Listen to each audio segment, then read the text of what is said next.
I'm a member of parliament in St. Martin, and like I came in my presentation, I come from a family in banking. You know, my dad was the managing director of one of the largest banks in the country.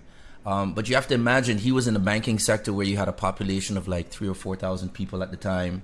So a bank was just about, you know, facilitating people, you know, a place where they can put their money, save it responsibly. You can have a banker like my dad would tell you, okay, if you want to be able to maybe expand your home a bit, this is how we can help you. This is the rates we can give you. It was about helping people. And around the late 90s, my dad actually, after 25 years of service in the banking sector, had an early retirement. He could have worked for another 10 years. But he retired because he just didn't like the direction that the banking sector was going. And at the time, I'm a teenager, and I'm hearing him come home talking about these things, and I'm like, you know, wow, this is sad. You know, that even my dad, who loved banking so much, his whole view on it, the fact that it's changing to a fee structure, the abuse of the fractional reserve system. Even as a teenager, I'm hearing all these terms because he's coming home inventing to my uncle and my dad and others as well.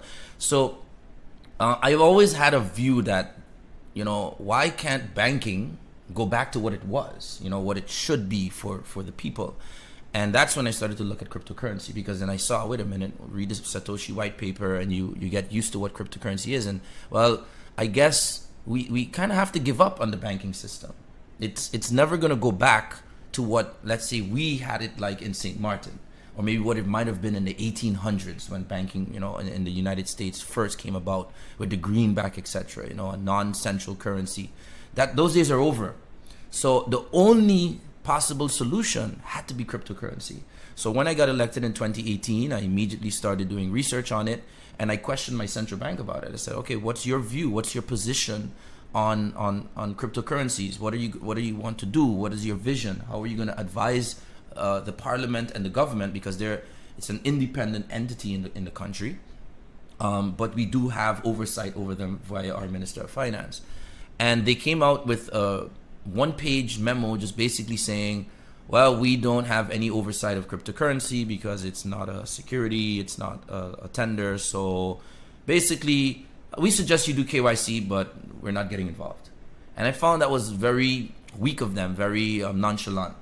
You know, I think it back then already we could have started, you know, innovating and reaching out to different people within the communities to see which cryptocurrency would best fit the needs of St. Martin, you know. So then I said, well, if I can't depend on the central bank, I have to do it myself. And I kept researching about it. Of course, I would start with Bitcoin and say, okay, is Bitcoin, does it work for us and stuff? And I quickly learned that Bitcoin is not going to solve the problem of not just St. Martiners, but the entire Caribbean, which is we need fast, cheap ways to remit money peer-to-peer.